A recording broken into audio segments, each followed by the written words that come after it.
Hey, what's up guys, aarava here, and welcome back to the episode of my F1 2019 career mode, episode number 99 today for the Italian Grand Prix in Season 5. If you guys did miss the previous one at the Belgium Grand Prix, then be sure to go check that one out before you see this one. But we come to the most important race in the calendar, really, for the Scuderia Ferrari team. The Italian Grand Prix, the home GP in front of the Tifosi fans. This is the first time on the F1 2019 game I've got the pressure of trying to deliver for Ferrari in a Ferrari car in front of these home fans, but we'll see how it goes, because you can see the race is indicated to be wet weather the entire time, so that blows my confidence out of the water that I actually came into this episode with, following a really awesome performance that we had at the Belgium Grand Prix to get a 1-2 for the first time in a long while for the team, and 2 wins in a row on the bounce from Hungary to Belgium. But now with the race with full wet weather, it looks like it's literally going to be all wet weather. It doesn't look like there's any inkling of any bit of dry patch or even intermediate.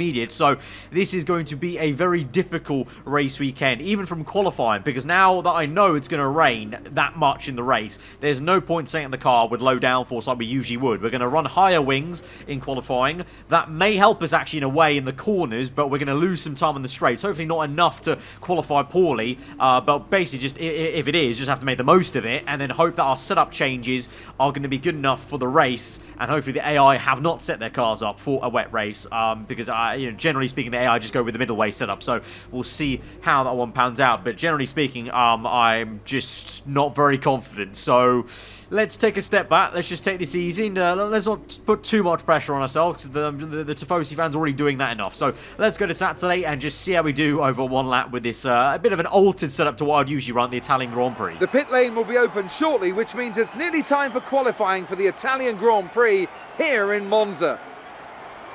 When it comes to getting lap time out of this circuit, it's traditionally been about maximising top speed. Do you simply remove as much downforce as possible, hang on in the corners and max out down the straights? Top speed is a key factor for this circuit.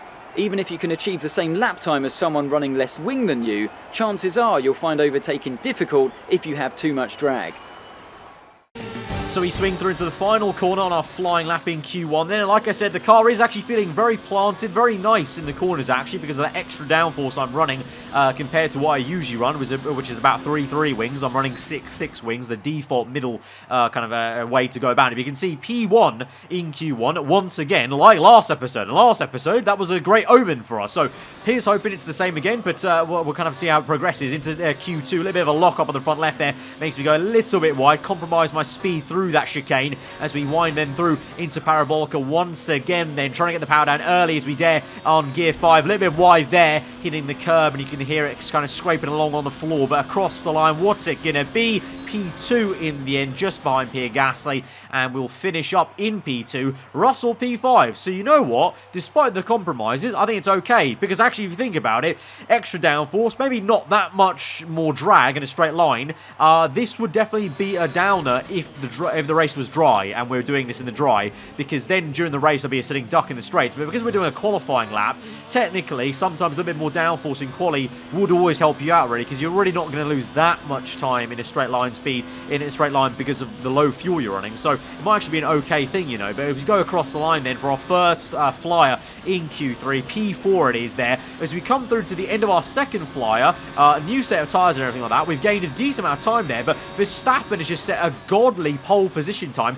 Everyone has come through to set godly times. I don't know what on earth's going on. At the moment, myself and Russell are P9 and P10 then. We've gained about 7 or 8 tenths there across the line, and despite gaining that much time on the second lap, I'm still only going to qualify in P8. So dash all that talk I literally just spoke about, a bit of the setup being okay and the car being okay. I don't know what's going on there. I mean, it's all very close actually, to be fair, in terms of everything's very, very tight here at Monza. But Verstappen pulling out a whirly at the time. Everyone pulled out lap times anything they had in the bag that they didn't show their hand at in Q2 and Q1. And lo and behold, myself and Russell find ourselves in P8 and P10 at the home GP.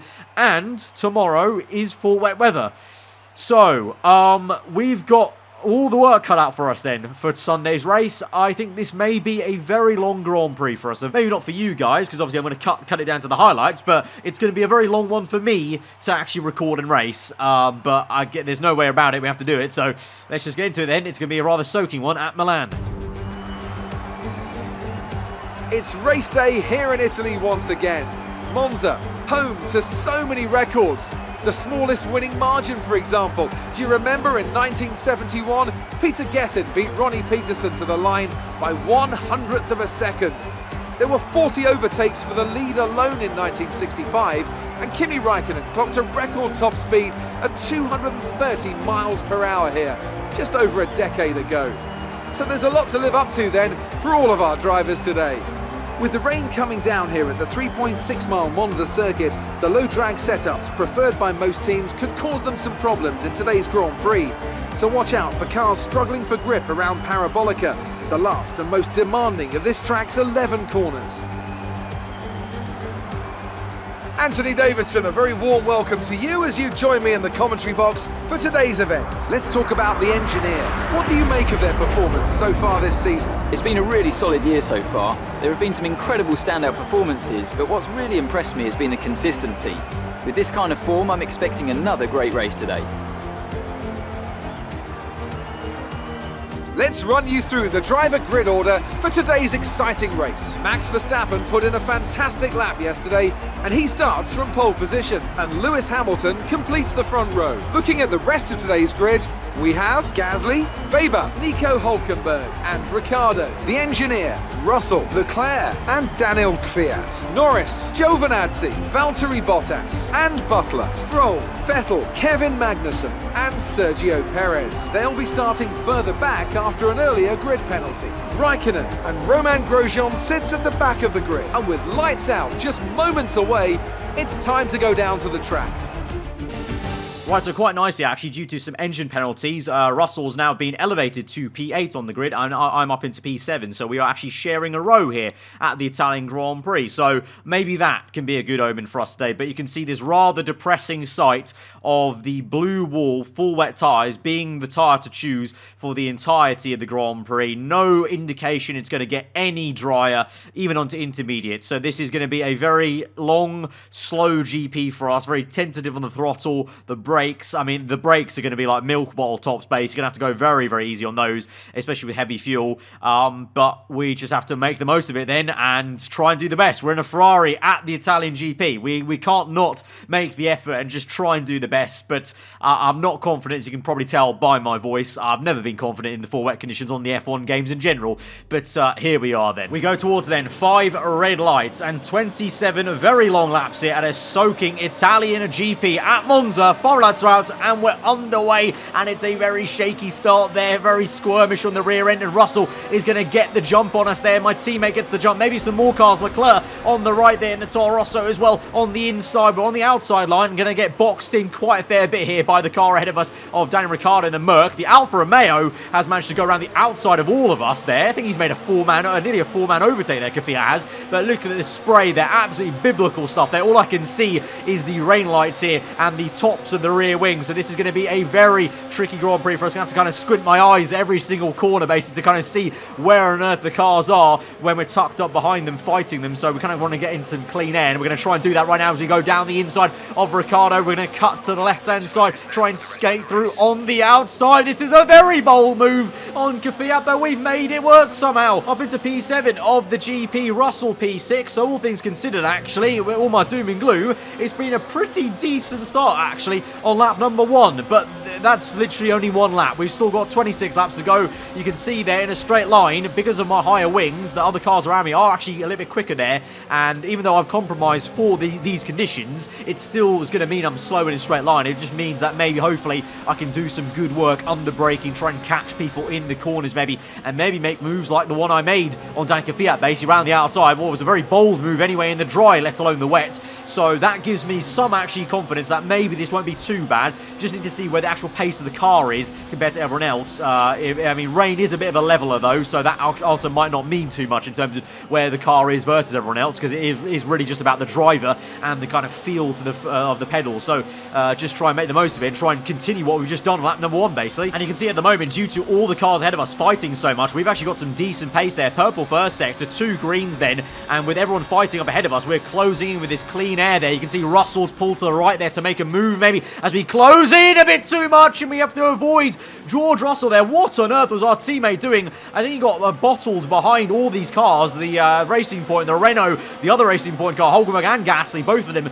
caught up in that. I think Russell was so pinned in by them going so slowly to turn 1 that he just slowed so much faster down than I thought he would do, and I was literally going to go straight in the back of him if it had not been taken to the escape road there. So that's a bit of a heart and mouth moment there. That could have ended very badly, so let's not do that again, hopefully. We move on to lap number 4, and you can see I literally can't see anything. It's so tough out here to see in the full wet conditions. You guys can now see, I can now see commentating this off board on the replay cameras here. It's a little bit more visible, but from on board, it's pretty much just a wall of mist at the moment. But Russell is in fact making a move there in the wall of mist on the Renault there. Looks like Hulkenberg's got the jump there, so the two Racing Point cars are actually pretty damn decent in the wet, it would seem, as Russell now makes a move, but he's going to get squeezed out by the Renault, and that's going to invite us just to slip one down the inside, making a little bit of contact with the rear end of the Renault car. But on the outside we go of our teammate. Sorry George, you seem a little bit slow, to be honest, which is not a sentence I thought I'd be saying, to be honest, in the full wet conditions compared to my AI teammate. But there we go, we've overtaken him, and I think we have a little bit more pace and confidence in the car than he does at the moment in the corners, and I would put that down to this setup. I think maybe Russell is running lower downforce because my car seems a little bit punchier off the corners in acceleration. So here we go then with overtake mode. Rich Mix engaged. We can see the rain light of that Renault of Lucas Weber, one of our championship rivals, of course, and our rival from last episode at the Belgium Grand Prix. But here we go now, making the move on the outside this time. We might get boxed in a little bit, although, by Hulkenberg, as we have to skate through. Bit of contact made with the German there. That's because his car is just there. I'm trying to overtake Weber. I'm not trying to overtake him, but his car's just there annoyingly, so I had to make a little bit of a love tap to him to get up into P5, but we made it work. The engine's overheating a little bit, so going to cool that down with lean mixture, but lo and behold, we're now into the top 5 of this GP then, so making some good progress and maybe some more to come, because as we move on to lap number 7, we've got Hulkenberg in our sights, and the Racing Point car ahead. It's been a pretty poor lap actually from us, 2 red sectors, but then a purple last sector to slingshot us towards turn 1 then. Hulkenberg goes defensive on the inside, as he would do there. We're going to have a little look on the outside, but he blocks us off there quite nicely. Fair play, but we're going to tuck up behind and actually try and set up a move on this next second mini straight here, the curve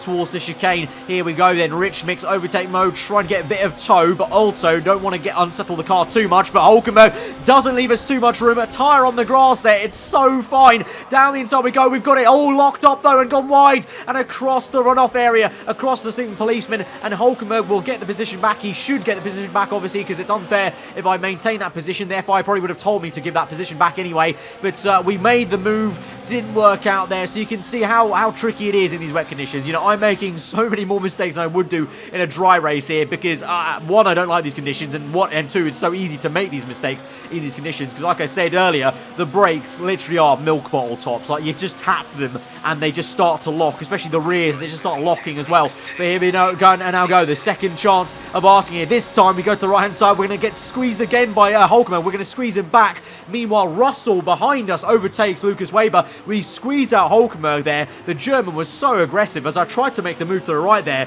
he was literally still going to the inside line, so I had to kind of push him back to the left there to make sure I had enough wiggle room to make that work into the first turn. And behind us, I think Russell did also get Lucas Weber, but now we move on to that number 11. We're pushing away from Hulkenberg, still a few seconds away from Pierre Gasly, but yellow flags up ahead, and is that for Gasly?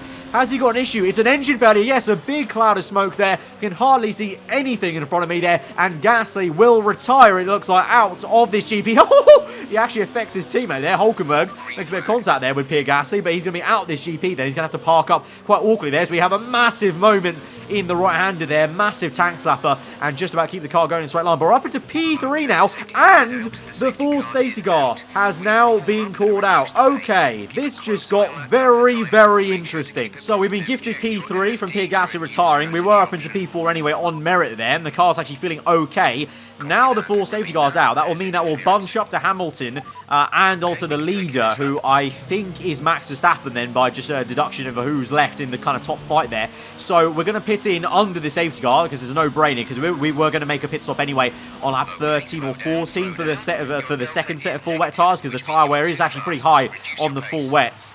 in 2019 that you can't go a full distance on one set of full wets, where you probably could just about manage it, but it'd be pretty damn slow at the end of the race. So we're going to make a free pit stop under the safety car, but everyone will, I'm assuming, whether it's on lap 11 or lap 12, they'll make that free pit stop. It'll be absolutely nonsensical not to make the pit stop under the safety car for the second set of full wet tyres. I think Russell might even be in on this lap with us there, so it's a double slap for Ferrari, but you can see there we get away fast enough that hopefully hasn't affected him too much there, but I still think he'll slow him down because the game does this animation where the pit crew still kind of wait. Even if you've timed it to perfection, the pit crew still wait a little bit with the double stack, so he might get affected a little bit there. But we're out in then P3 still. No one's overtaken us. Like I said, everyone has come in for that brand new set of full wet tyres, and now here we are then.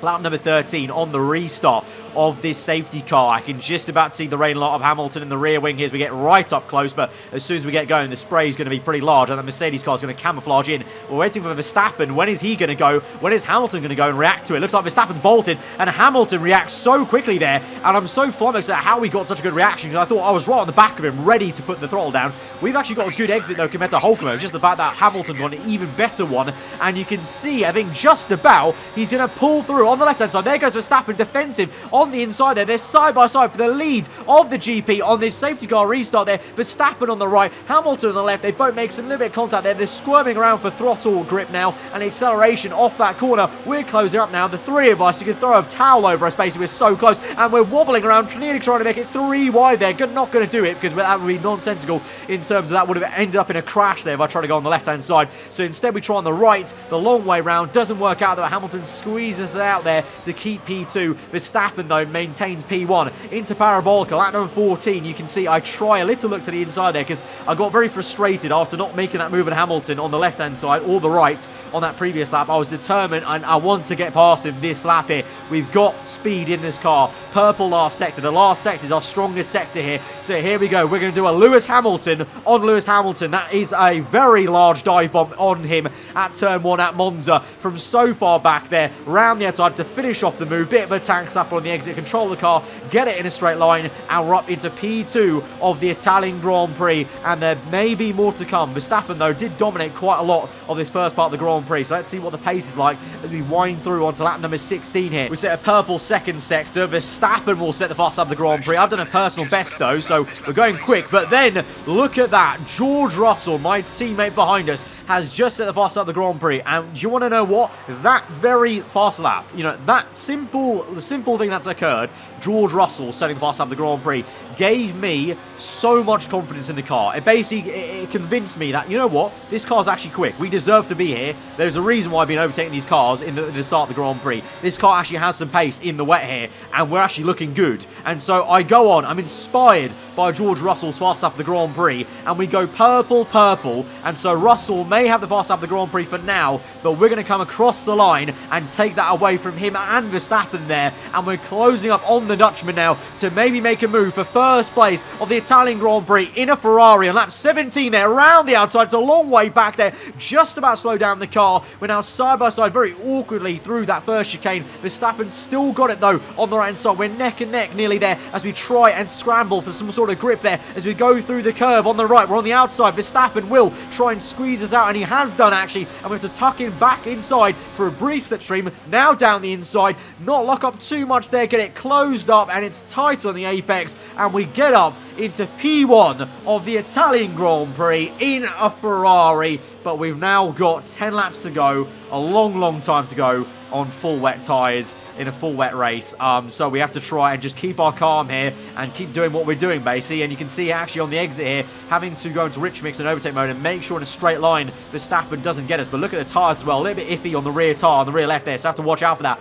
Meanwhile though, George Russell, the man that inspired me to, you know, go for it and send it against Max Verstappen and, you know, convince me we have the pace in the car, he is also making a charge here through the cars of Lucas Weber and also the Racing Point car of Nico Hulkenberg here. Here goes Russell now, closing closing up on the Renault, making a move to the inside there. The McLaren's also quite close behind there of Sergio Perez, that is. But here goes Russell now. The Renault sent the Racing Point wide, and Russell has just made a double overtake into Ascari there. Brilliant little move there on the outside of the right-hander. So fantastic bit of driving there from Russell. Really has been an amazing GP for him as he's kind of absolutely gone through. And again, he makes some more moves on now the Toro Rosso of Leclerc here, and that is him up into, I think, P4 or 3. And before you know it, in a blink of an eye, it's lap 27, and George Russell has managed to overtake everyone else. He's overtaken Hamilton, he's overtaken Max Verstappen, and he's up into P2 of this GP. And so we come through on the last straight of the last lap. And somehow, I don't know how we finessed it here, lads, but it's 1-2 for Scuderia Ferrari at the Italian Grand Prix. You cannot get a better moment in motorsport, I feel, than winning at Monza, but getting a 1-2 at Monza for the Tifosi fans here in a soaking wet race. It's the win at the Italian GP, and 3 wins in a row for us this season. Nice work, that's P1. Race win. Well done.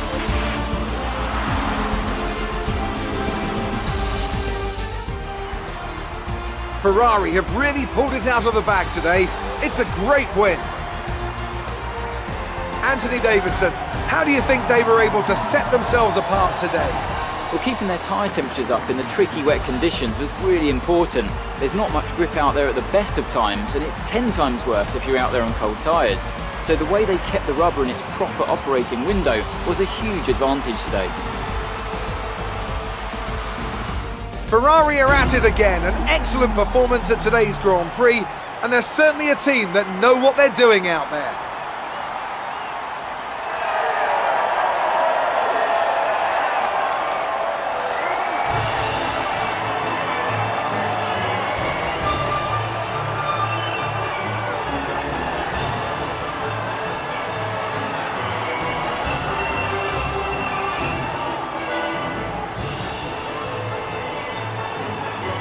This has literally been the turnaround of a century. I slagged off this car so much at the German Grand Prix, and ever since I slagged it off and said something was broken with it, it wasn't a good qualifier, we had good race pace though, ever since it's turned into a monster. We're actually okay in qualifying now, not amazing, but okay at qualifying. They're getting up into Q3 multiple times now, Hungary, Belgium, and the Italian GP, and we've come through now for 3 wins in a row and 2 1-2s in a row for Ferrari. We now lead the Drivers' Championship, and we're second place, and we're actually not too far off now, Renault. Like, if we were to continue this form, we could get Renault in the Constructors as well by the end of the season. There's still a decent amount to go of this season as well. We're in the last third, but there's still a decent chunk of races and a whole load of points available here. So this has been unprecedented, really. I really did not think this was going to happen. I couldn't have foreseen this Ferrari car turning so good so quickly as well. Like, we've not really done too many major upgrades, but the ones we have, I guess they've made the difference here to close up that little bit enough on the R&D chart to make a difference. And also Russell's AI, I mean, he's just come alive since the British Grand Prix. He was a little poor at the German GP and Hungary as well, but Belgium and today at Monza, absolutely lively stuff there. Great overtakes in the wet, no less, as well. So amazing stuff. I'm quite pleased. Just don't know what else to say, really, guys, apart from, if you did enjoy that, then be sure to smash that like button and let me know what you thought in the comments below for 2 1-2s in a row for this Ferrari team. How about that? Let me know what you thought. If you are new around here, do get subscribed for weekly Formula 1 content. Hope you guys enjoy the rest of your day. I've been aarava. I'll see you guys next time. Goodbye.